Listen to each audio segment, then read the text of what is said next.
Қайырлы күн ағайын. Ля газетті подкастының кезекті бір эпизодына сіздерді шақырып отырмыз. Осы тұрғыда бір нәрсені айта кетейінші. Ахмет ұлт ұстазы деген фильмді түсірген Алихан Бөкейханов кезінде масылымдарға да тіпті жүгінген деген нәрсені айтқан. Сол рас па? Сол кезде архивтің жаңа құпиясын көрдім.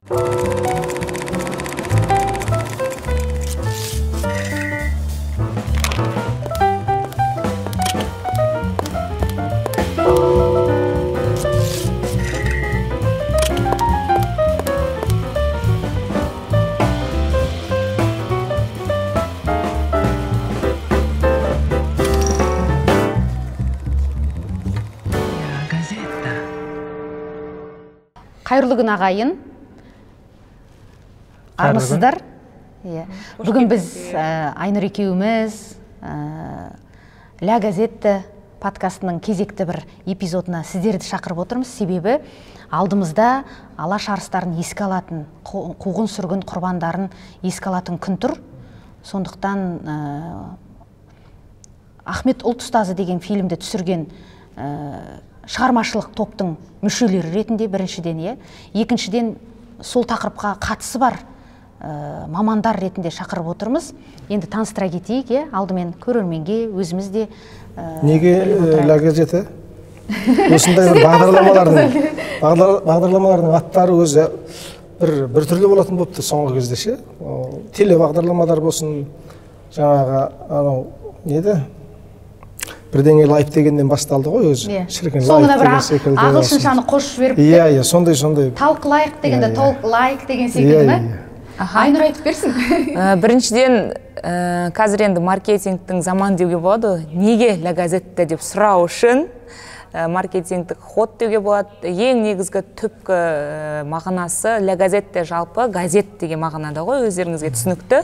Ең әуелі газет деген ұғымда жалпы журналистикаға қатысты, соның бәрі анау Европадан, соның ішінде француздардан шыққан, соның лебі бар. Сосын біз өзіміз әйел жүргізуші болғаннан кейін әдемі үндесіп естілгенде де Ля газетті деп еркелетіп, сондай болсын, құлаққа жағымды естілсін деген бар.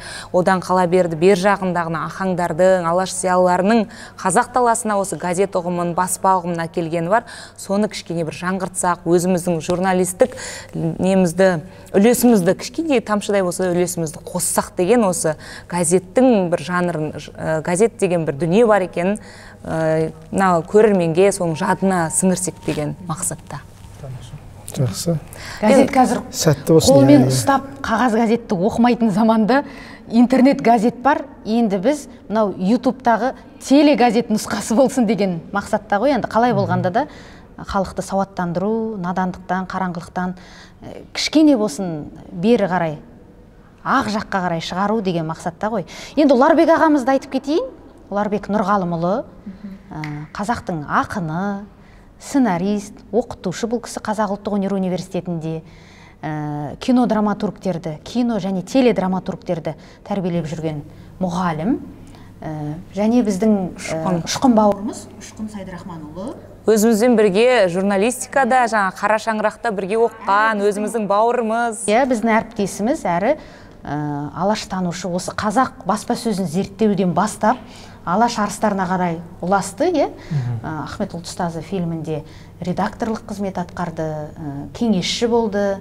Сондықтан сіздердің келулеріңізді жөндеп білдік. Қош келдіңіздер. Менің көрі енді Ұшқын әрі журналистикада оқыды, әрі осы алаштануда, архивте, сосын жалпы алаштанушы ағаларымыздың қасында көп жүрді. Былайша айтқан кезде ненің болса да әсіресе маманның өзі жақсы ғой, сол тақырыптағы жақсы сөйлегені.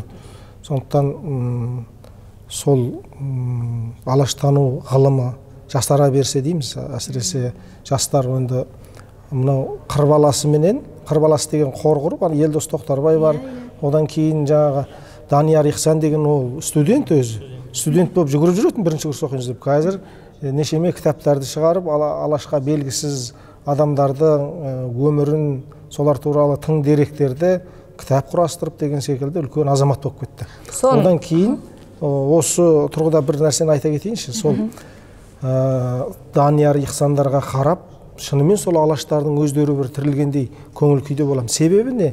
Себебі олар өте жастай араласты әр жұмысқа. Сол жастардың, студенттердің кітап шығарып, сондай үлкен сөздерді сөйлеп жүруі кейбіреуге оғаш көрінуі мүмкін. Бірақ ол оғаш емес. Бұрын мысалы Смағұл Сәдуақасовтар сол 20 қанша жасында қаншама шаруаларды бітірді. Әлімхан Ермековтар қандай келіссөздерге жүргізді деген секілді, аңыз секілді айтылғанымен, біз осы кеңес үкіметі кезінде бар ғой, мынау мектепті бітіресің бәлен жылдық, одан кейін жаңа аудандық неге барып баспалдақпен көтеріліп, бір 40-50-40-тан асқан кезде барып бір мекеменің кілтін қолыңа аласың деген секілді бір адамның бір өмірін рәсуа қылып, сондай бір жалындап тұрған жастың кезінде міндетті түрде жаңа студент болып бәлен жыл жүріп, ол кезде мынандай ғана баспалдақты ғана басасың деген секілді бір нелер қойып тастаған екен да. Сөйтіп жаңағы барлық баспалдақтан өте келіп істеу деген секілді. Әркімнің табиғаты әртүрлі ғой. Біреу сол ғұмыры да әртүрлі жалындап тұрған жас кезінде істейді деген секілді. Ғұлақа, осы сөзіңіздің жаны бар. Біз мысалға алаштанушы бізде жетеді ғой. Өзіңіз айтып жүрсіз, қаншама үлкен ғалымдардың қасында ұшқын бауырымыз жүрге, оларды да шақыруға болатын еді. Көрген білгені көп қой деп. Тіпті олардың бір шәкіртін көрген, қасында ерген адамдарды көргендер бар. Бірақ біз неге ұшқынды, неге сізді шақырдық? Бір жас буынды, осы бір 30 пен 40-тың шамасындағы, нағыз қазаққа қызмет ететін. Ол кездегі де сол 30 пен 40, тіпті 30-ға жетпей қыршыңнан қиылғандары бар ғой ішінде. Сондықтан бұл қазіргі жастардың да бойындағы мемлекеттікшілдік, ұлтқа деген махаббат, ұлтқа қызмет ету деген бір сезімді, жауапкершілікті ояту мақсатында жасты шақырсақ, ол бір сенімдірек болады. Жастардың өзіне өтімдірек болады да, бір жағынан. Өз сияқты жас екен ғой деп оларды мүмкін сезінер. Бәлкім осы орайда мынандай да ой келіп тұр маған, мына екі қыз келіншек журналист неге осындай тақырыпқа барды, бұл енді былайша айтқанда ерлердің айтатын нәрсе ғой деп ойлап қалуы мүмкін да. Алаш зияларын зерттеп жүрген адамдар шақырыпты, басқа тақырыптарды айта бермей ма, неге ол жаққа ауысылады деу мүмкін. Соған біз өзімізде ұлтты тәрбиелейтін кім? Ана. Сол аналарға біз сауатын солар ашсын деп бізді көретінде аналар болғаннан кейін де сіздерді шақырып отырмыз.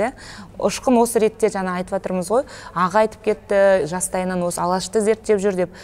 Осы идея дейміз ба, қалай келді? Жаңағы сценарийге байланысты болсын, жалпы алашқа бару қалай келді? Енді расынша бағдарламаларыңыздың аты бір ерекше екен. Бірден естігенде елең ете қалатын. Енді баянды болсын, ғұмырлы болсын бағдарламалар. Әумин.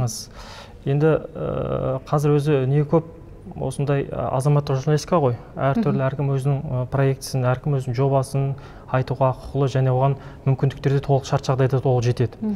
Бірақ ақпараттық гигиена деген бар. Әркім қазір рейтинг қуаттағы жеңіл, бір арзан, немесе бір хақай деген сияқты дүниелермен рейтинг қылып кетеді. Бірақ осындай уақытта осындай сапалы контент ұсынып, оқырманды, көрермендерді осындай тарихтың анау тылсымдарымен, ақтаңдақтарымен ақпараттандырған өте қажет деп санаймын. Сондықтан осы тұрғыдан келгенде бағдарламаларыңыз, мына қозғап отқан тақырыптарыңыз өте қажет, мәнді, келелі. Енді қайдан келдіңіз бұл тақырыпқа деп отырсыз ғой? Мен өз 2004-2008-де Казгудың Әл-Фараби атындағы Қазақ ұлттық университетінің журналистика факультетінде оқығам. Білеміз, балапан болып келгенсіз. Ол кезде біз енді бітіріп жатқанбыз, магистратураға түсіп жатқанбыз. Содан 4-ші курстың кезінде мың бір түн Сағатбек Медеубекұлы дейтін ағамыз бар, сабақ берген. Сол кісі бір мың бір түн қолжазбасына қатысты бір тапсырма берді. 2007-де ғой деймін сол. Сол 2007-де алғаш рет мен жаңағы архивке кірдім. Ол тапсырманы орындадым. Сол кезде архивтің жаңа құпиясын көрдім. Бұл жерде талай тарих бар екен, талай бағалы құнды дүниенің бар екен білдім. Сол мезеттен бастап өзімді осы салаға қажет екенін сездім, және саналы түрде осы бағытты таңдадым. Алаш арыстарының бірегейі белгілі жазушы Жүсіпбек атамыздың, Жүсіпбек Аймауыт атамыздың бір мақаласында мынада бір пікірі бар, айта кетсем, естеріңізде болсын, қара халықтың мәдениетті болуынан мәдениетті кісінің қазақ болуы қиын. баласына осы бастан ұлт рухын сіңіріп, қазақ өміріне жақындатып тәрбиелеу керек. Орыс тәрбиесін алған бала ұлт қызметкері бола алмайды. Қазаққа зор кеуде ақсүйектің, ақша жегіш жалтырауық шенеуніктің, сұлу сөзді құрғақ бектің керек жоқ. Адал күшімен өгіздей өргі сүйрейтін жұмысшы керек. Жұмысшы, сол жұмысшы оқығандар, бекерге кеткен сағат, босқа өткізген минут, ұлт ісіне зор шығын деген еді, кәдімгідей түсінген адамға. Бұл 20 ғасырда айтылған сөз. Қазір біз тәуелсіздік алдық, 30 жыл болды. Бірақ дәл осы Жүсіпбек атамыз айтып отырған ұлттың ісіне араласып, ұлтқа қызмет ететін жұмысшы оқығандарды қаншалықты тәрбиелеп, қаншалықты қалыптастырып өсіре алдық? Жалпы сұрақтың ауанында мына өзі біз негізі мемлекетшілдік деген, ұлтқа қызмет деген, дүниеге келген азаматтың өсіп келе жатқан кездегі өзінің мен не істеймін деген бір кеудесінде арманын оятудың бір жолдары жасалды ма, жасалмады ма деген мәселеге дөп келеді негізі. Ал осы тәуелсіздік жылдары алаш тақырыбы қандай бір жағдайда болсын, біз енді толық тәуелсіздік дегенде былай шартты ұғым ғой негізі. Тәуелсіздік әрбір жеке адам тәуелсіздік алғанда тұтас мемлекет кәдімгі санасы тәуелсіз болатындай деген дүние. Біз енді әлі шынымен де сол империяның жалпы айтқан кезде орыстың сол кездегі әбден бізге қалыптастырған дүниесінен айыға алмай келе жатырмыз әлі. Одан мүмкін айығудың өте қатты бізге зобалаңның жасалғаны өте шынымен де басқа жұртпен салыстырғанда ауыр болды бізге. Бізде 16 жылдан бері қарайғы жаңағы көтерілістер, 16 жылдар қырғын, 21-дегі қырғын, 32-33-дегі аштық, 37-дегі қуғын сүргін, 45-дегі соғыс деген секілді.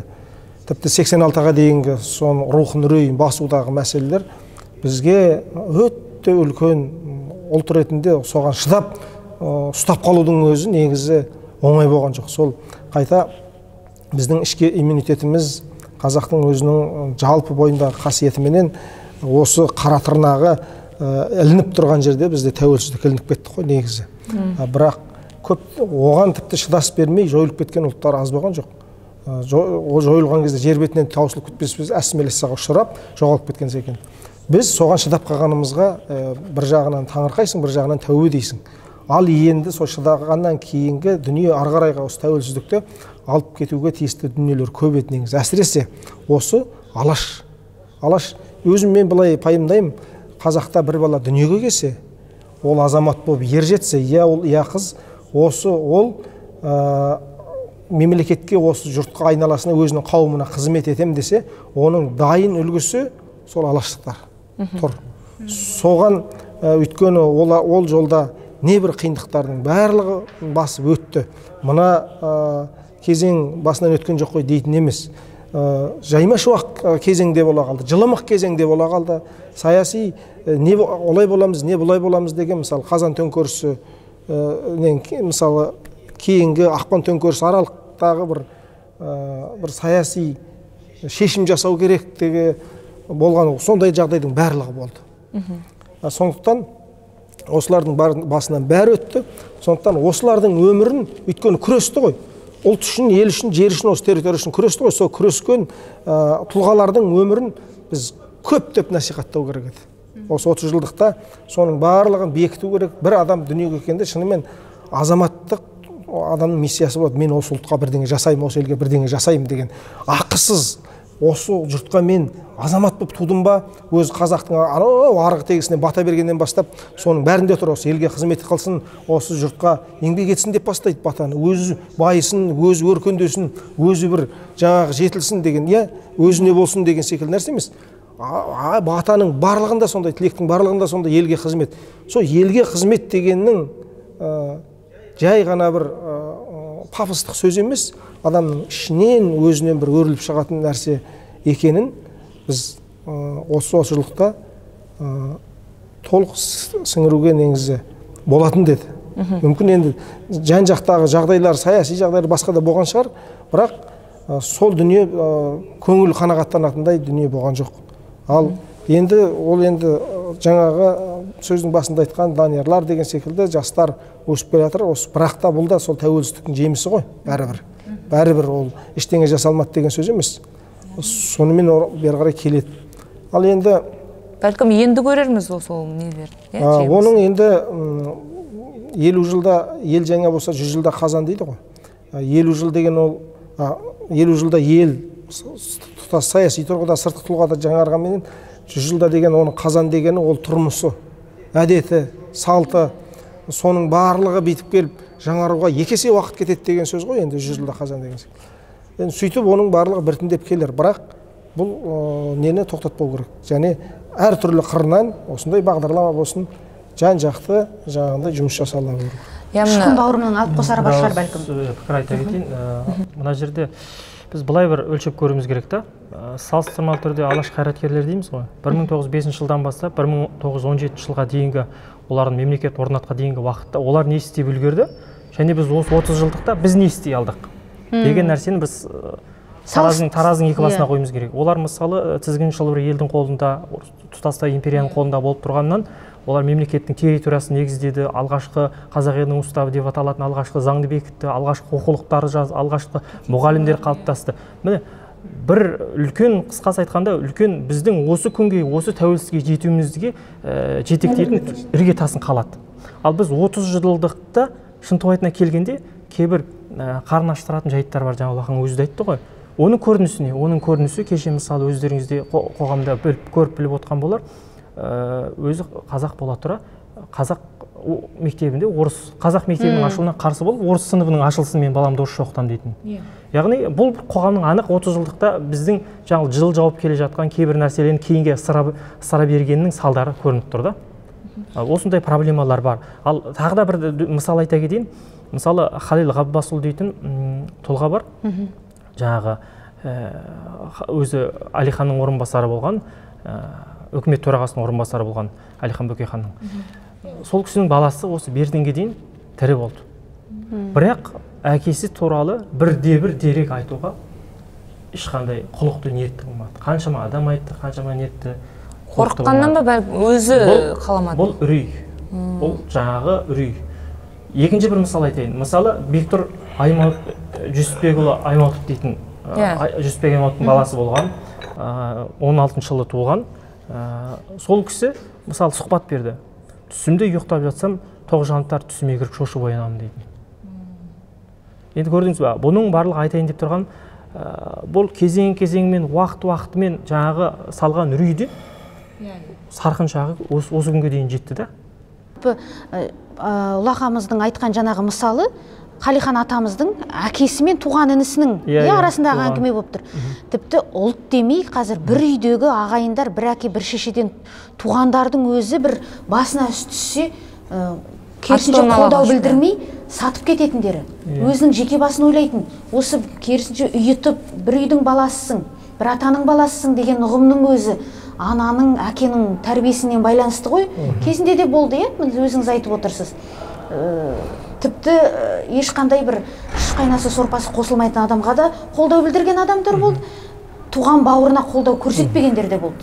Бұның барлығы түптеп келгенде бұл тәрбие, бір-біріне қамқорлық, ұлтқа тәрбие, ұлтқа деген қызмет деген нәрсенің бәрі мынау махаббат, адамзатқа деген қамқорлық деген дүниеден келіп шығады ғой, қасиет. Түбегейлі жойылып кеткен жоқ, елде ондай қасиет әрине бар, бірақ біз соның жақсылық жағының салмақ алуына, күш алуына, соның жақсылығының мол болуына күш салуымыз керек қой.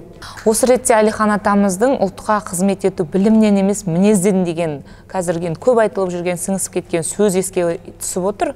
Өйткені жаңағы өзіңіз айтып отырғандай, мына Қазақстанда орыс кластары ашылғанын қалап жүрген қазақ ата-аналар бар да, ішің ашитын да сол. Одан кейін өзінің үй ішінде қазақша сөйлеп, бірақ шыға берді, орысша сөйлеп шүлдіріп кететін балалар да бар. Оған ортасы әсер етеді, YouTube әсер етіп отыр дейміз қазір. Сондай балалардан ұлтшылдықты күтуге бола ма? Ұлтқа қызмет ететін тұлғалар шыға ма? Кім тәрбиесіне кім жауапты олардың? Енді бірден шашынан кескенде жоқ, олардан шықпайды деп айтуға да келмес. Өйткені кезінде осы 90 жылдардың басында Алдан Айымбет дейтін үлкен ақсақал ағамыз болды. Сол журналист орыс тілінің өзінде талай мәселелерді көтерді, қозғады. Ол сол кезде қажеттілік еді. Бірақ енді одан бері уақыт өзгерді ғой. Уақыт біздің қазақ елінің ұпайына, пайдасына жұмыс істеу тиіс болатын. Шын туайтына келгенде бізде қазір білім демес адам жоқ. Бәріміздің оқығанбыз, мектеп бітіргенбіз, университет бітіргенбіз. Білім тұрғысынан бізде ешқандай кінә артуға келмейді. Бірақ біздегі кемшін осы мінезден. Ол мінез не? Ол мінез деген ең қарапайым бар банкоматта сіздің жаңағы қазақ тілін таңдауыңыз бұл мінез. Өзіңіздің тіліңізге құрметіңіз. Ең қарапайым өзара қазақ тілінде сөйлеуіңіз бұл мінез. Тіпті сенің өзіңнің туған балаңмен қазақ тілінде сөйлеуінің өзі бұл. Бұл да қарапайымдастырып айтсақ мінезге саяды. Сондықтан ол мінез деген нәрсені біз үлкен бір масштабтағы неден қарастырмай, қарапайым тұрмыста өмірде бар дүниеден көрсек, осының өз мінезден деп қарастыруға болады. Енді қайраткерлер тума деген мәселеге келейік. Біріншіден, мысалы Ахаңның өздеріңіз білетін Ахмет Байтұрсынның оқыған білімі тіпті қазіргімен салыстырғанда, қазіргі университетте бітірмеген ғой, бірақ ол кісінің елге жерге деген махаббаты орасан зор болды. Одан бөлек, мысалы жаңағы біз айтқан Әлімханды айттық. Әлімхан сол 4-ші курс оқып жүрген, Әлімхан Ермеков 4-ші курс оқып жүрген кезінде Томскідегі оқуын тастап 40 баланы, 40 жігітті соңынан ертіп, біздің қазір елге жерге пайда тигізетін уақытымыз осындай күн заман туып отыр. Бізді қажет етті деп бастап келген. Тура сол 4-ші курстың Әлиханы келіссөз жүргізген. Қазақ жерінің бүтіндігін қорғап баяндама жасап. Міне осы тұрғыдан келгенде бұлар жаңағы мінез деген сипатты анықтайды да ашады. Ұшқын сөзіңнің жаны бар. Жаңа махаббат деп тұрсың ғой олардың. Тіпті білімі кереметтей жоғары болмауы мүмкін, бірақ махаббаты керемет болып тұр ғой. Сол махаббатты олардың жүрегіне қондыра білген ана ғой бірінші. Ана. Енді мынау әлемдік деңгейде танымал мәдениеттанушы, әлеуметтанушы Бенедикт Андерсон деген ғалым бар. Сол кісі айтады, мынау кез келген адамның ұлттық рухына әсер ететін көптеген фактор бар дейді. Ол ұлттық нышандар, ұлттық дәстүр деген секілді, ұлттық ойындар деген секілді дүние, бірақ солардың ешқайсысы ұлттық музыка секілді рухты көтере алмайды дейді. Кез келген халықтың өзінің. Солардың ата-анасы туралы мәлімет бар ма? Ұлттық музыка тыңдаған ба, немесе ауыз әдебиетін тыңдаған ба? Бәлкім ағамыз айтар, бұл кісі әдебиетке жақын ғой, ақын ретінде. Немен тәрбиеленіп, нені естіп өсті? Аналар туралы айтсаң.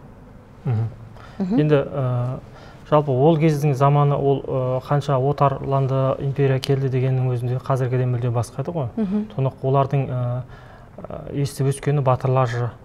Сондықтан ондай жаңа бесігінде ондай тәрбиені алған, ондай өнегені көрген, анасының ондай әлдейін естіген баланың ержеткенде, ол менің елім қазақ еліме мен қызмет етпей қоймаймын деп жаңа өзіне серт беру, ол мұндағы әңгіме. Ал осы тұрғына келгенде сіз дұрыс айтасыз, мәдениетте музыканың рөлі өте зор. Мысалы, қазіргі біздің бір трагедиямыз, жаңа сізбен әңгімеде де айтып келе жаттық қой, мынау әннің мәтініне байланысты, музыканың, мысалы біз музыкасын түсіну, күй болса ол күй, күйдің тілі деген әңгіме болған кезінде, көңілді ма, ол не айтып тұр, ол трагедия ма, біз қазір соны парақтай алмайтын болдық та, мысалы. Аналары туралы бір мәлімет бар ма екен? Анам кезінде, кішкентай кезінде бір пәлен әңгімені оқып беріп еді, ертегі оқитын еді, немесе үнемі бір осы бір дүниені айтатын еді деген секілді. Бізде енді жаңағы Абайдан бастап әжесі, кімдердің жаңағы Шоқанның әжесі Айғаным дейміз. Кім Дулат Бабатайұлы, мысалы, несін тыңдап өскенден бастап бар ғой, оны тыңдатып, арнайы қондырып, соларға ат шапанын, атын мінгізіп, шапанын кигізіп, ананы тыңдасын, ананы жаңағы естісін, сол бойына, сол дарысын деген секілді үлкен тілектерден туған дүние ғой. Енді былайша айтқан кезде ананың бөлек тәрбиесі деген тәрбие бар жоқ деп анық айта алмаймын, бірақ дегенмен де енді ол кездегі ортада көбісінде үйде отырған дастархандағы әңгімелер өте үлкен әсер ететін. қазір дастарханның басына жолатпаймыз ғой балаларды. Кісі келгенде. Басына жолатпау бір әңгіме, сол дастарханның басында не әңгіме айтылады деген мәселе. Осы жерде бір не ой қоса кетейінші. Мына Виктор Франкл дейтін де мықты психолог маман бар ғой. Сол ғалымның да теориясында балаға мән беру деген мәселе өте көп көтеріледі, яғни мән, өмірдің мәні. Кішкене бала ол мән іздейді дейді. Яғни ол мән деген не? Ол мәнде жаңағы дастархан басында әкенің баласына айтатын әңгімесі, шешенің баласына айтатын құлағына құятын әні, ол жерде жаңа үлкен-үлкен келелі әңгімелер, мысалы белгілі бір батырлар, белгілі бір өткен тұлғалар, тіпті өзінің ата бабасының қандай болғанын, қандай өткенін, қай жерде өмір сүріп, қай жерде, қай жайлауда жайлағанын айтқанның өзінде ол үлкен мәнді, менің ата бабам осындай болған екен ғой, мына жерді жайлапты ғой, мына жерді қыстау етіпті ғой, біз сөйтіптік қой дегеннің өзі. Ал бірақ керісінше қазір енді біз көбіне тұрмыстың әңгімесін айтамыз. Ондай әңгімелер ол ешқашан балаға мән бермейді. Ондай әңгімелер балаға үлкен арман қиялына үлкен қанат бітіре алмайды. Сондықтан жаңағы Лақан айтып отқан дүние осымен астасады. Жаңағы сенің мысалыңнан біз демек мына құлақпен тыңдау арқылы жүрекке сіңіретін болып тұрмыз ғой. Бірақ қазір мынадай да сөз бар да. Сен сөзіңмен айта берме жақсы сөзді. Ісіңмен дәлелде. Ісіңмен көрсет деген секілді. Ол енді іске де байланысты, ол сөз бен істің бірігуі ғой көп жағдайда. Ол тек ауызбен айта берсе, ол да дұрыс емес қой. Ал сол кісілер өзі лайық болып, сол кісілердің көп балалардың көздеріне солай көрінеді ғой. Оның оғаш қимылды деген секілді дүниелер. Ал енді көп дүние, мысалы қазірдің өзінде дастархан басында неге сол ахаңдар туралы, жахаңдар туралы, әлекеңдер туралы деген секілді соған тамсанып, соған аузымыздың су құрып, соған бір ерекше бір тәнтілікпен айтып отырсақ, солар кім екен деп қызығады олар. Және шынымен сондай болуға бола ма екен, сөйтіп елге қызмет істесе қалай болады екен деген нәрселер бейсаналы түрде өзінің бойына қалай сіңіп кеткенін білмейді ол. Сондықтан ол бала ол күнде тәрбиеде ғой, үйде. Оны отырғызып қойып оқытқан кітап емес, жаңағы бір курстарға қатыстырып, соны қинап, миына құйған нәрсе емес. Ол біз жаңағы көп дүниеде балаларға деп арналған нәрсені көбісінде шын мәнінде бала тәрбиесі емес, ата-ана тәрбиесіменен айналысу керек, немесе ата-анаға айтар сөз деген мәселемен айналысу керек шығар деп ойлаймын. Өте орынды айттыңыз. Осы тұста мынандай нәрсе есіме түсіп тұр да, менің атам да негізі өзі шофер болған кісі да, үнемі жаңағы қалааралық автобуста айдаған. Ол заманда журнал, жаңағы жұлдыз, соларды оқитын еді ғой бәрі. Анам да сондай болды, өзі бухгалтер болса да, жаңағыдай нелерін бәрін оқитын. Сол кезде бізге айтып отыратын да, кішкентай кезімізде өздері жаңа оқығандарын айтады. Жаңа Мұхтар Әуезовтің жаңа кімге қалай үйленген, сол кезде жұлдыз журналдарына шықты ғой. Бала күнімізде ол әдебиетте айтылмаған нәрсе. Бірақ жаңа журналистердің зерттеуі бар, журналға шыққан бар. Сонда мынандай нәрсе айтты да. Әлихан Бөкейханов кезінде қазақ халқының қазақ автономиясын сақтау мақсатында масылымдарға да тіпті жүгінген деген нәрсені айтқан мамам, анам. Сол рас па? Мен сол бала күнде жаңа есіме түсіп отыр да. Сол нәрсе жаңа Алаш туралы айтқан деген. Біз қазір біздің замандастарымыз ол туралы айтпаймыз ғой. Бізге ешкім бір пистолет тақап, мені айтпа деп тұрған ешкім жоқ. Дастархан басында расында онда әңгіме айтпаймыз ғой. Біз жаңағыдай. Сол дүниелер үшін рас па? Және қазір ата-ананы тәрбиелеу керек деп жатырмыз. Сол ата-анаға өздеріңіз шығарған мүмкін жаңағы ұлт ұстазы, жаңағы Ахмет ұлт ұстазы деген сияқты фильмдер арқылы дәріптелу керек пе екен? Осы есіме түсіп отыр да. Бұрынғы ертедегі өткен өмірден өткен, қазір енді өмірден өткен ата-әжелеріміз былай істейтін еді. Мысалы, немересіне, баласына бір қисса жырларды оқытып қоятын да. Өзі мүлгіп, соны тыңдап отыратын. Ол оны білмейді емес, біледі. Ол бұрында оқыған. Бірақ сонда неге деп ойласаңыз, оның мәні ана балаға оқытып, балаға құйып жатыр да. Бала оқып жатыр, құлағына құйып жатыр. Маған оқып бер, манан мен көзім көрмейді дейді, ана өзі бүйтіп тыңдап отырады. Сонда ол бір жағынан бәлен рет тыңдаған дүние, бірақ баланы қалыптастырып отыр. Міне тәрбиедегі. Мысалы бізде енді мысалы қазір біз қалындаймыз. Мүмкін бәлки бұған біздің қазіргі тұрмыстың қауырттығы, материалдық жағдай түрлі әсер ететін шығар. Бірақ әрегідегі уақыт болса да тауып жаңа бірге сонда бір қиссаларды оқып, бірге бір ертектерді талқылап, бірге бір қазақ халқының бір батырлары, бір тұлғалар туралы айтып, сол арқылы көкірегіне мән сеуіп, мен де мысалы мынандай атаң, мынандай қазақтың тұлғасы оқулық жазған екен, кітап жазған екен десе, балада да мен де бір оқулық жазамын ғой болашақта деген бір сол жерде тұқым себіледі. Мына көрерменге де осы лайфхак болсын. Мынаны оқы деп баланы кінәлай бермей, оғанша маған оқып берші. Немесе ата-әжесі оқып берші мынаны деген сияқты. Бірге оқып талқылап. Тәжірибемнен айтайын, біздің үйде, мен әкем де журналист болған кісі, біздің үйде кітап шашылып жататын. Қазір енді ойлап көрсем, ол мақсат түрде жасалған дүние екен. Ана бөлмеге кірсеңіз де кітап жатады, мына бөлмедегі кітап жатады. Сөйтіп, мен не істедім? Мен жаңағы кітаптың бір беті, екі бетін көрдім, оқыдым, кейбіреуін тастадым. Одан кейін бірте-бірте кітапқа деген әуестік, үйірсектік пайда болды. Одан кейін менің анық есімде 5-ші сыныпқа дейін мен үй тапсырмасын орындағанда әкем бірге отыратын. Ол кісі өзінің жаңағы мәтіндерін редакциялап отырады, мен бірге жаңағы сабағым қарап отырамын. Сөйтіп 5-ші сыныпқа дейін бұл әдет ретінде қалыптасты. Одан кейін 6-ші сыныптан бастап қамшы салдырған жоқпын. Бұрынғы қалыптасқан дағды бар, алып кеттім. Ал қазір көбіне мә сабағын қара деп есікті жауып тастаймыз да, мысалы көбіне өзіміз басқа үйде телевизор көріп отырамыз. Өзің қара, өзің о бала біле ма, білмей ма, осы жағынан біз ақсап тұрған сияқтымыз. Енді жаңа сөзіңізде айтып өттіңіз ғой, масон ұйымына кірген ба, кірмеген бе деп. Әлиханның масон ұйымына кірген туралы ақпар, дерек бар. Бұны белгілі Әлихан танушы Сұлтахан Аққұлы растайды, жазады, сол туралы мақала бар. Енді Алаш партиясы құрылғанға дейін Әлихан Бөкейханның кадет партиясында мүше болғанын, тағы да сол сияқты саяси ұйымдармен тығыз қарым-қатынаста болғанын ескерсек, бұл біз бұны жоққа шығармаймыз, бұл бар. Бірақ мәселе не?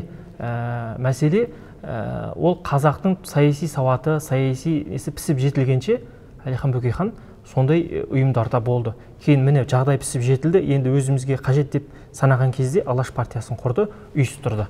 Бұл сіздің сұрағыңызды осылай бір дерекпен толықтырып өткім келеді. Енді Ахмет ұлт ұстазы фильміне тікелей сол жаққа қарай ойысатын болсақ, шыны керек жылдың соңында, желтоқсанда көрсетілді ғой, ең алғаш тұсауы кесіліп, тәуелсіздік күнде, Ахаңның мерейтойына орай арнайы түсірілген, тапсырмамен түсірілген дүние болса да, әлі күнге дейін біз сол сериалды айтып жүрміз. Енді науқаншылдықпен бір күнде қалып қойған жоқ. Соның әсерімен конференциялар, сіздерді сол фильмге қатысы бар маман ретінде шақырады, небір жиындар, небір жиналыстар өтіп жатыр соның әсерімен. Соның әсерімен қаншама адам қызығушылықпен көріп жатыр. Тіпті мектеп бағдарламасына ұсынылдау деймін, көрсетуге, тарих пәніне ме деген секілді. Енді сол фильмнің ішіне мысалға Ахаңның үнемі қасында жүретін Жақаң, Міржақып атамыз бар.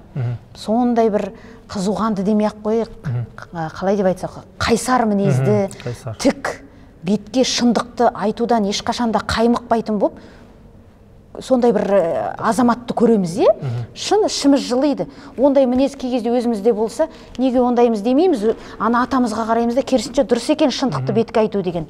Тіпті анау сатқын арасынан шыққан сатқынға дейін қолын жұмсап жіберуден, бетіне айтудан тайсалмайды. Бірақ қазір бізде аш пәледен қаш пәле, айтпай-ақ қойыншы, одан да сыртынан сөйлейін, сыртынан айтуға шеберміз, бірақ бетіне айтудан, керісінше бетіне күліп қараудан тайынбаймыз. Осы барлығы сайып келгенде мінез дегеннен келіп саяды ғой. Осы туралы не дейсіздер? Бұл бізде білім де бар, бағана өзің айтқандай, Білімнен кенде емес біз, бірақ қазір бізде керісінше подхалим деген қазақша қалай? Күліп қарау, өтірік ойнау, рөл ойнау деген дүние басым болып кеткен секілді. Шын жанымыз ашымайтын дүние қайдан шықты өзі? Немқұрайлық па? Үлкен театрға кіріп кеттік қой деген. Театрдың ішінде тұрып театрға кіріп кетті. Енді жалпы барлығын топырақ шашуға келмес. Топырақта шашып отқан жоқпыз. Жалпылағы айта беруге болмайтын шығар енді. ол шындықты айтатын адамдар да бар, белгілі дәрежеде, қазірде уақытта да бар. Бірақ аз ба көп пе, және оның парасат деңгейі қандай деген әңгіме ғой. Сосын мақсат қандай деген секілді мәселелер. Жеке басына байланысты кейбір нәрсеге жаңағы шаптығып шындық айтуы мүмкін, жеке басының пайдасына деген секілді. Ол да бір салыстырмалы нәрселер ғой.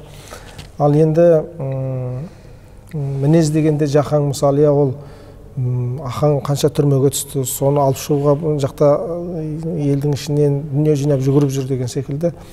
Сондай жанашырлық, бір-біріне бұл жердегі қандай мәселелер бар.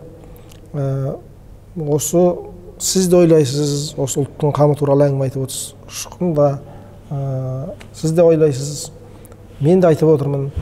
Шын мәнінде біз өтірік айтып отқан жоқпыз. Біз шын мәнінде жанымыз ашып осындай болса екен деп отырмыз. Бірақ бір нәрсені істейікші осыған деп бір идеяға топтасып келген кезде менің бір ойлап отырған нәрсемді мен тастауым керек болады. Сіздің алға тартып жүргеніңізді сіз сыра тұрыңыз, мынаны істейік деген кезде сіз көнуіңіз керек болады. Дәл идея бірігіп енді ары қарай жұмыс жасаймыз деген жерде, осы жерде адамның жаңа біздің шаруамыздың ілгері жүрмеуі белгілі бола бастайды. Сол кезде өзінің жеке бір нәрсесін қосқысы келіп жүрген адам сол жерде ол жеке соны даулап шығуы мүмкін да, сол жерден қалуы мүмкін ол. Айтпаса оны жарайды қоя тұр. Біздің мақсатымыз өзі мына қазақтың баласының ұлтшыл болып тәрбиелену емес пе? Онда мен мына жеке өзімнің амбициямды қоя тұрайын деп кірісейін деген жерде сол жолда кіріседі да, ал мына жақта жаңағы өзінің ойында басқа мақсаттар болған адам ол жерде қосыла алмай қалады. Ал енді жаңағы біздің көп жағдайда біздің жаңағы аталарымыз Алаштағы сол жолдағы адамдардың барлығы сол идеяға ұйысуында, топтасуында, тіпті бірінің басына сондай зобалаң түскен кезде соның қасында бола алуында. Тіптен оның алдында абай жолын түсірдік қой. Абай жолын түсірген кезде Мұхтар Әуезовті туралы сен не жазып бер деп Қайымды қалай, атамызды қалай қинайды мысалы. Сол кездегі мысалы Қайымның айтатын сөзі бар, бірақ дәлме-дәл ол кісінің айтқан сөзі демесек те, өйткені өмірінен, өзінің ғылымдағы бүкіл ізгі жолынан былайша қарап келген кезде сол сөз кәдімгі оның айтылуына лайықты сөз. Сонда айтады, абаймен қазақтың арасын бөлу немесе қазақты абайынан айыру қаншалықты қиын екенін білмеймін, бірақ өте зор жоғалту болады. Соның жолында жаңа Мұхтар Әуезовтің Абай мектебі дегеннің барлығын жоққа шығарса, оның ар жағында сол абайды жоғалту тұр. Ал осындай үлкен жоғалтуларға тосқын ретінде бір адамның өлгені, таяқ жегені, қорланғаны неге тұрады? Түкке де тұрмайды, ол менмін дейді ғой мысалы. Сөйтеді де өзінің жаңағы былайша айтқан кезде толық қанды бүкіл саналы түрде өзін құрбанға қиып отыр да. Ол жерде бір сөзге жаңағындай Мұхтар Әуезовті жамандауға қостап бір нәрсеге қол қоймай мысалы отыр. Бұндай мінез, бұндай жаңағы идеяның жолында тұрып беру деген секілді мәселе қайда? Осы мәселе ұйысылатын болса, соған келген кездегі бірлік болып кетсе, онда ары қарай іс жүреді. Осындай біз қазір көбіміз жан-жаққа тартып кетеміз. Дұрыс. Осындай идеяны қолдау, бірігу деген, сондай жетіспейді ол бізге. Жаңағы оқиғаларды көбірек айту, сіңіре беру керек шығар. Ана осы ретте Құнанбай фильмінен есіме түсіп кетті эпизод. Құнанбайды Сібірге айдап бара жатқанда барып құтқарып қалады ғой. Әйтпесе оған басына да әңгір-таяқ ойнатады ғой. Сонда да жаңағы құтқарып тұр да. Өзінің басын бәйгеге тігіп былай қарап тұрсаң. Сонда ірлік керек шығар бәлкім бізге. Бір басын қосатын Ахмет секілді, Әлихан секілді адам да жетіспей тұрма деп ойлаймын кей кезде. Өйткені бағана өздеріңіз айтып отырсыздар, олар сондай бір халықтың басына нәубет туып тұрған заманда қандай қиындықты көрсе де өздерінің басына туғанына не бір зобалаң жанына жақын келіп тұрса да ештеңкеге қарамай тәуекел етті ғой олар. Ал бізде қазір шыны керек жақсы кезеңде емеспіз, бізде де әлі сондай бір аумалы төкпелі заманда тұрмыз әлі. Тәуелсіздік деген атымыз ғана дегендей, жеке тәуелсіздігіміз жоқ әлі дегендей. Сондықтан бір ұлтты ұйыстыратын, бір ортаға жиятын бәлкім бір сондай бір адам жетпей тұр ма? Екі мысал айтайыншы. Бірінші, жаңағы Қайым туралы сөз болды ғой. Қайымның өз аузымен айтқан мынадай сөз бар. Өлсем жаным Алаш арыстарынан артық емес деген. кеңестік кезеңде мынау өзі репрессия дейміз, қазақ тарихында алып қарасақ, енді бертінгі 100 жылдықтан 7 толқын болған екен. Мынау патшалық заманда кеңес үкімет келмей тұрып, ең алдымен шоқындыру басталды ғой. Сол кезде бұған қарсы күрескен Науан Хазірет, Шәмерден Қосшығұл дейтін кісілер болған. Осы кісілерді Сібірге жер аударған. Егер есептесек, осыдан бастайтын болсақ, осы одан кейін 16 жылғы саяси репрессия бар, одан кейінгі 28 бар, одан кейінгі 32 бар, 37 бар. Соны 86-мен келетті. Осының алдында 50-ші жылдары тағы бір толқын болған. Бұлар жаңағы Қаныш Имантайұлы Сәтбаевты, Мұхтар Әуезовті, сосын жаңағы айтқан Қайымды, Қайым Мұхамедханұлын, Есмағамбет Исмайыловты, Смет Кеңесбаевты. Осының ішінде Қайым айтқан, Қайым Мұхамедханұлына, сен мына Абайдың әдеби мектебі дегенді маған Мұхтар Омарханұлы Әуезов зорлап таңды. Бұл менің өзімнің жан қалауым емес, жүрек қалауым емес. Маған осыны алсаң да аласың, алмасаң да алмайсың деп күштеді дегенді жазсаң болды деген. Сені қазір-ақ түрмеден шығарамыз деген. 25 жылға кесіп тұр. Иә, 25 жылға әйтпесе 25 жылға кетесің деген. Қол қоймайды. Жоқ, бұл менің өзімнің ұстанымым дейді. Сонымен бұны қамайды. Ана бөлмеде бір өзі естеліктеріне жазады. Тар бөлмеге әкелді дейді. Содан Тұрғына фильмдегідей ғой, иә? Ыстыққа, турник сияқты. Тура сондай жағдайды өткерсе де, ол өзінің ұстанымынан айнымаған. Соның арқасында Абайдың әдеби мектебі деген үлкен концепция, тұжырым әдебиеттегі қалды. Бейсенбай Кенжебайұлы дейтін болған. Бұл кісі де сондай таласқа түскен кісі. Қазақтың әдебиеті қайдан басталады дегенде Бейсенбай Кенжебайұлы ертеден, түркіден басталады деді. Ал оған керісінше тағы бір көзқарастағылар айтты, жоқ, ол жерде әдебиет жоқ, Алтын Ордада әдебиет жоқ. Әдебиет дегенің мынау асса, мынау хандардан бері қарай басталады. Совет, міне, советтің әдебиеті әдебиет дейді. Күлтегіндерінен басталады. Иә, соны айтады. Бұл ондай сандырақ дейді. Бірақ өзі қызметтен кетсе де, сол ұстанымында табанды болып, өзінің соңына шәкірттері арқылы ол концепцияны да қорғап қалды. Енді бұл кісілердің бұлай қалыптасуына не себеп? Жаңа біз айтып отырмыз, отбасының мәселесі, отбасында көрген өнегесі деген. Қайымның әкесі Мұхамедхан Сейітқұлдың өзі де ескіше оқыған, Тінібай мешітінде, Ахмет Реза мешітінде ұстаздық еткен, имам болған, өзінің үйін, көш атырлы үй дейді, соны Алаш үкіметінің пайдасына берген меценат, үлкен айқап емес, Абай Сарыарқа газеттеріне қолдау көрсеткен кісі. Яғни Қайымның көз ашып көргені үйінде осындай Алаш арыстары, Ахметті, Көкбайды, Әлиханды, тағы басқа да көптеген қайраткерлерді көрді, солардың әңгімесі құлағына құйылды. Сондықтан ол жаңағы өлсем Алаш арыстарының жаным артық емес деген сөзді айталып отыр. Бейсенбай Кенжебаевтың өзі де сол Міржақып Дулатұлымен бір кабинетте отырып әріптес болып қызмет істеген адам. Осы тұрғыдан қорытындылай келгенде айтарымыз, жаңағы отбасында айтылатын әңгіменің, отбасындағы тәрбиенің қалай да болмасын адамның дүние танымына, адамның көзқарасына, өмірдегі ертеңгі өзін қалыптастыруына үлкен өрелі әсері болады дегенді айтсам. Сөзің аузында ұшқан осы жерде жаңа меценат болды деп жатырмыз ғой. Бізде мысалы қоғамда одан кейінгі дәуірде жаңағы байлар жаман, бай болу жаман деген нәрсені сіңіріп тастаған. Сондықтан қазір тіпті байлығын жасыру немесе сондай бір үрдіс бар да, керісінше қазір шығып жатқан кәсіпкерлер бар ғой, өз ісін дөңгелетіп, кәдімгі байлығы да асып тасқан. Соларға үлгі ретінде ақын жазушылар жаңа сананы тұрмыс билейді дегендей соң ретінен кетіп қалды. Көбісі жаңа өзінің рекламасы басқасы бар. Соларға бір меценаттық, соларға бір демеушілік көрсететіндей бір үлгіні қалыптастыру керек сияқты, иә. Өйткені үкімет сарай ақыны болмау үшін де қалыптастырудан гөрі жаңғырту деп жаңғырту, иә, насихаттау керек. Насихаттау ма сондай көбірек сайып келгенде насихатқа келеді ғой. Әйтпесе жаңағы ақшасын қайда шашатынын білмей жүргендер көп, кәдімгідей. Соған бір үлгі болатындай бір жұмыстар жасау керек шығар. Мысалға, сал серілер айлап, апталап үйін көрмей кетеді. бағанағы сол тыңдау деген әңгімеден, өнегелі әңгімені, әнді күйді тыңдау дегеннен келіп шығады ғой. Сол байлар, сол заманның байлары алдыртқан әдейі, бала шағасы тыңдасын деп. Сосын кейін олар алаңсыз жүре берген, өйткені олардың жағдайын жасаған. Тіпті бір ауылдың өзін қамтамасыз еткен байлар болған. Бәрі сайып келген кезде. Қазір енді сіз де бір серінің отбасында отырсыз ғой. Қалай? Алдыртады деген секілді. Ерлан деген қазір енді әйгілі әнші, Алашқа белгілі. Дұрыс айтасыз. Енді оның да жұрнағы бар ғой, қазірде бар. Дегенмен де бұрынғы байлар шын айтқан кезде бар ғой.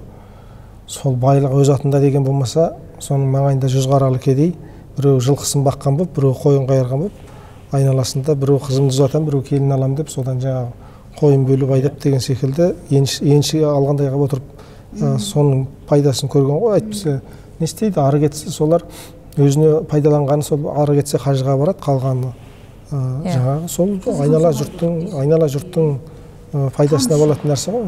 Шынында қазіргідей қақпасынан құс ұшпайтын қылып бекітіп алып, бауырына басып, банктегі шоттарда деген секілді жатқан жоқ. Қалай дегенмен де қазірдің өзінде байлар бар, елге түрлі осы нелерде жаңағындай садақалар беріп, түрлі неге көмектесіп жатыр ғой. Ол солай жаңағы Айнұр айтқандайын байларды жамандап отырып, қазір мысалы айтқан кезде парадокс қой. Сен өзің байларды меңді жаңағында жамандап отырсаң, өзің байығың келетін болса, мысалы, қалай ол мысалы? Бір неге қисынға келмейді ғой. Сондықтан сол кездегі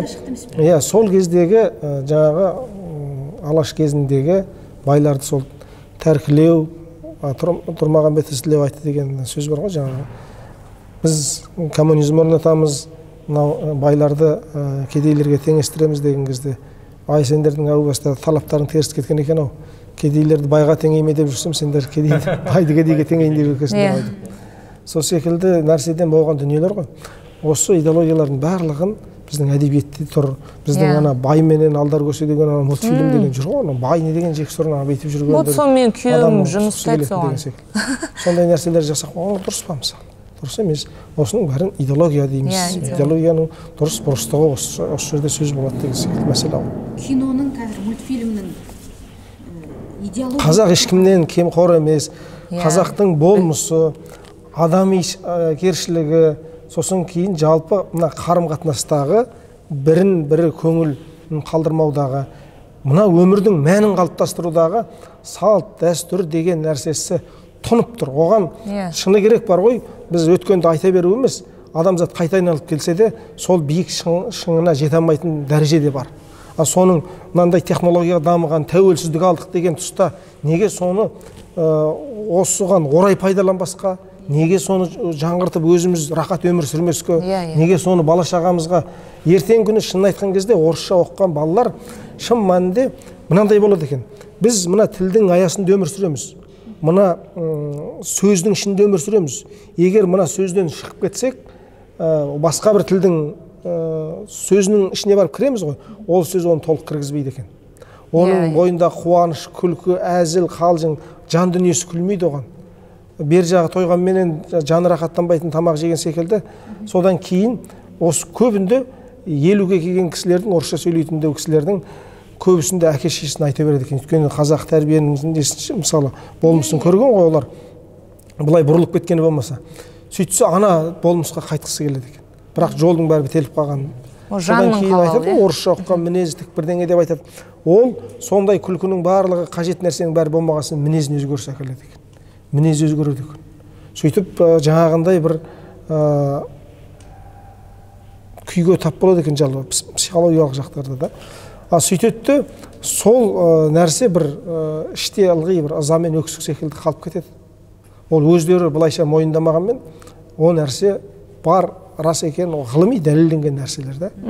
Сондықтан қазақ болып тудық, ешкімнен кемқор емес. Мейлі бар, мемлекеті бар, салт, дәстүр, бай, әдеби, мәдени, музыка дейсің бе, лықсыған дүниесі бар. Соны былайша айтқан кезде шалғындай кешіп жүріп өмір сүруімізге болады. қолдан жасайтын түгі жоқ, бәрі түп тамырмен ал бар, негізі бар. Ұлттық десе жерінетін күнге жеттік қой қазір. Бірақ мынау кез келген халықтың, мемлекеттің өзі бір пик дейді ғой, шыңы, даму шыңы бар да, қайтадан былай қарай төмен түседі дегендей. Мысалы Жапондарда қазір сәл төменге қарай түсе бастады. Біздің бәлкім сол бір қарыштап дамыған кезіміз сол кез шығар. Біз жаңа бір заманды іздеп жүрміз. Жоқ, мен оған келісемін, өйткені біздің әлде ол керісінше біздің дамуымыздың басы болатын. Енді нағыз міне біздің шыңымыз әлі алда еді. Бірақ біз тарих тұрғыдан үлкен-үлкен жобаларға ұшырадық. Мына неге қазір жаңа ұлттық дегенмен жаңа космополиттің арасында тайталас жүріп жатыр. Өте ауыр кезең деп өзім бағалаймын. Басында да сөзімнің алдында да айттым ғой. Өйткені біз бәрібір де кеңестік кезеңде ол жаңағы орыстандыруға ұшыраған бірінші және екінші буын еді. Ол 40-шы жылдар, 50-шы жылдар әлі ол бірінші, екінші буын еді да. Ал қазір біз соның нағыз жемісі 3-ші, 4-ші буынға келіп отырмыз да. Яғни қағынан жерінген буын енді туып отыр. Сондықтан біздің әлгі ұлттыққа ұмтылуымыздың арасында қайта-қайта қақтығыс болып, қайта-қайта тайталас болатыны осыдан. Енді дәл осы жерден біз демографиялық тұрғыдан, басқа тұрғыдан, мәдени саяси тұрғыдан біз осы идеологияны қайттан қолға алып, қазақыландыруды қарқынды, жедел және мақсатты түрде, сауатты түрде, жоспарлы түрде жүргізбесек, біздің ендігі алдағы уақытымыз күрделі болуы мүмкін. Өйткені жаңа өзіңіз айттың ғой, қазақ кісінің мәдениетті болуын, мәдениетті кісінің қазақ болу қиын деген мәселе осыдан туады. Бұл бір ескеретін жағдай. Одан бөлек бай деген ұғымды да тағы біз ашалап өтсек. Бай дегеннен жалпы ұғым ғой. Бірақ Алаштың байлары қандай еді? Ол кездегі мысалы Қаражын, Үкібай, Иса, Көпжасар, Аңдамасов деген байлар, Аңдамасов деген мысалы өзінің мүлкінің 1/3-ін Алашорданың пайдасына берген кісі. Ал қазіргі байлар, қазіргі енді тырнақшаның ішіндегі өскен байларды айтайын, олар қанаумен, тонаумен айналысып байыған байлар. Адал кейбір мысалы білесіздер ғой, айналасы 30 жылда, айналасы 30-40 жылдың ішінде тіпті батыстың 3 ұрпақ, 4 ұрпақ, 5 ұрпақ династиясы қалыптастыра алмайтын байлықты ие болды. Бұл тонаумен айналысқан байлар. Бұл байлар мен ана байлардың ара-жегі ажырату керек. Сондықтан бұл байлық басқа да, ана байлық басқа. Бірақ қазір қалыптасып келіп жатыр. Мысалы, қарапайым бір мысал айтайын. Нәтиже дейтін компанияның егесі Ерлан Әшім ағамыз, мысалы, өткенде Әлихан Бөкейханға көше есімін беруге байланысты мәселе көтерілді. Ой, ол қыруар қаржы бізге керек емес, оны кім төлейді деген кезде тұрды. Егер тура сол маңдайшаны ауыстыруға тіреліп тұрған болса, соның қаржысын мен көтеремін деді. Міне, яғни бұндай да біздің байларымыз жоқ емес. Сондықтан кішкене бай десек, бірақ бәріне етеуі мүмкін, бір шықмай десек, ара-жігін ажырату керек. Қалай бай болды мәселе сонда дейсің ғой. Ұларбек аға, Ұшқын, сіздерге көп рахмет. Енді осы отырған бәріміздің миссиямыз, бағана өзіңіз айтқандай, көңіліміздің, жанымыздың түпкіріндегі ойымыз сол елге кішкене болса да қызмет ету. Әркім өз саласында, иә? Бай ақшасымен сарп етіп қызмет етсін деген секілді. Ағартушы адам, білім ғылымның жолында жүрген адам білім берсін. Ана үйдегі баласына дұрыс әңгіме айтсын, жыр оқысын деген секілді. Сондықтан әркім өз саласында ұлтқа қызмет етуде бізге Алла күш қуат берсін, тайынбайық. Сіздердің қаламдарыңыз жүйрік болып, фильм жағынан, ғылым жағынан, ұстаздық жағынан өмірлеріңіз өміршең болсын. Алла разы болсын сіздерге. Шақырып әкелген кезде жөнді сөз айтсақ, сөз айта алмасақ енді кешірім сұраймыз. Айтыңыздар. Күнде бір айта берген дүниеден гөрі кішкене басқа. Біреу ойға келеді, біреу ойға келмейді. Енді бәлки келіп тұсын кем айтқан шығармыз. Енді көрермендер оны кешіре жатар, ондай мені болса. Сіздерге рахмет, көптен көп осылай шақырып, ой бөлісіп, мына істеріңіз сәтті болсын. Өйткені өзіңіз де айттыңыз ғой. Осындай ағартушылық жолда әсіресе ата-аналарға кеңес деген нәрсені көп айта беру. Сол біздің миссиямыз да сол. Бір қоса салайыншы, ақыры бала тәрбиесі деген ана ұлттың ірі ұсақ, ұлттың ішінде ірі ұсақ деген болмайды деген дейін. Жаңағы мынандай бір оқиға бар да, бір Қытайдың балалардың психологиясын жазатын бір әйелдің 3-4 кітап жазған адам, 3-4 емес ол, 10 кітапта емес. Зерттеуші. Сол айтады, бір күні мен көп жерді аралаймын дейді. мен балам осындай болып қалды, сонымен сөйлесіп берсең деп шақыратын адамдар деген қоңырау деген тізіліп қалады екен. Сөйтіп бір адам шақырды, сонымен бардым дейді соған. Ол өз балаларға арналған журнал шығарады екен. Сонымен балам тұйықтап қалды, сөйлемейді. Бұғып қалды үйде. Үйден шықпайды. Балалармен ойнамайды. Әжептәуір бала болатын әйтпесе деп сөйтті дейді. Сосын кейін сол балаға барып айттым дейді. Мені танисың ба, мен андай журнал шығарам ғой деп едім. Иә, танимын, журналды білем деп айтты. Журнал үйіне келеді екен. Балалар журнал алдыру керек та балаларға негізі. Үйге балалар соң алып көру керек журналды. Ай сайын өзіне бір кеп, міне саған кепті мына журнал. Міне саған деген кезде бір өзіне арнайы бір маңыз беріп кеп тұрғандай болады ғой енді. Соны алмайтын болып кетті қой біз бәрімізде соны. Сол дұрыс емес енді. Енді содан кейін, танимын. Сол бетке бір қосымша бет қосайық деп едік. Соған қандай идея айтасың сен? Деп сұрадым дейді. Сол кезде бала айтты дейді. Ол бетке ата-аналарға айтатын нәрсені жазу керек. Уәжі сияқты. Ата-аналарға жазу керек оны, балаларға емес деп айтты. О, қандай жазамыз оған десе? Мен 8-ге келдім. Көршінің баласы 7-те. Ол магазинге бара береді. Мен бармаймын. Анау емін-еркін далаға ата-анасы жіберіп, олар барып келеді. Мен бір күн барам деп сүтке бара жатсам, мен жіберді, бірақ магазинге таяғанда соңыма қарасам, артында шешем келе жатыр. Мен аңдып. Сонда мен мыжғау езбін ба? Мен сонда өзіме әкеле алмайын ба?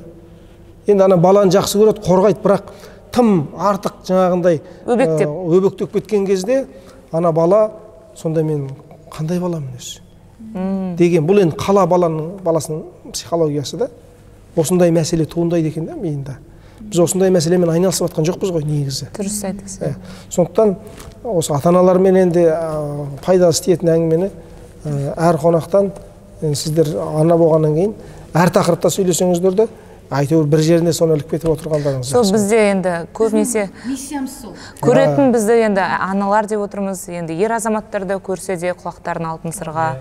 Оның үстіне қазір жастар жағы көріп жатқанда, әсіресе сол үшін біз видео подкаст деген шығарып жатқанымызда, тамшыдай болса TikTok ретінде біз салайық, әйтеуір соны жеткізейік, олар ақыры біз оларды ақыры сүйреп газетке неге тыңдатамаспыз, телевизорден айтсақ тыңдатамаспыз.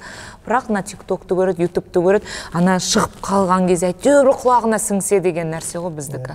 Осы тұрғыдан бір нәрсені сұрайыншы сіздерден. Қазір бір нәрсе сұрап кетейінші. Мысалы қазір енді мотиватор тыңдап отырмын да, ана айтқан деп айтты сол сөзінің басында дастархан басында неше түрлі күшті адамдардың оқиғаларын айтып берген деп қарап тұрсаң бір дала мотиваторлар сияқты. Қазіргі курс жүргізіп, анау-мынауың бәрін сол ата-бабамыз айтып кеткен де кезінде бәрі солардан асырып айтамызбыз. Енді қазіргі кезде біз сияқты қыздар, келіншектер шығып кетті, алдығы неге шығып кетіп жатыр, соған сіздердің көзқарасыңызға қалай? Жалпы осындай қылып шыққан дұрыс па, әлде үйде отырғаны дұрыс па? Сол жағын білсем деп едім өзім жеке.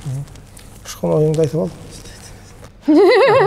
Мен бағана бір есіме келіп жатыр. Музыканың емдеуге байланысты. Бұл болған нақты оқиға.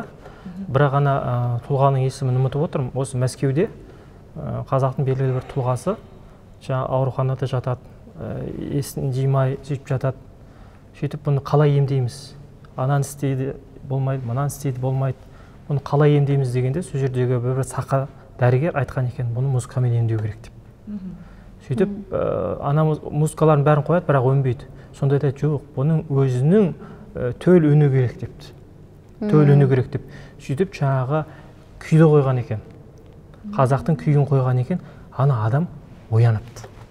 Бұл болған оқиға. Комада жатқан ғой демек. Иә, сондай жан сақтауда жатқан адам, сонда ана сақа дәрігер айтады, бұны қалай оятамыз дегенде, өзінің төл үнін қосу керек депті, естірту керек депті. Сонда алғы қазақтың белгілі кісісі атын ұмытып отырмын енді, ол анықтап көруге болады. Сонда ояныпты дейді. Жаңа музыканың адам жанына әсері деген бар. Біз қаламайық, мүмкін оны байқамаспыз, бірақ біздің көкірегімізде бір қатталып жатталып қалған сондай үндер болады. Кейде сол үнді біз аяқ астынан белгілі бір күйді, белгілі бір ескі әуенді естігенде өзімізді қайта тапқандай боламыз да. Сондықтан жаңағы ана тәрбиесі, бала тәрбиесі дегенде ана қайтар кеңес дегенде де міне осы бір жақсы мысал ғой деп ойлаймын. Бүгін подкастымызды түсіруге мүмкіндік берген, осы ғимаратты берген Қуанышбаев атындағы театрдың ұжымына, басшылығына алғысымызды білдіреміз. YouTube-тағы Ля Газета арнасына жазылуды ұмытпаңыздар, және келесі подкастты жіберіп алмау үшін қоңырауды басыңыздар.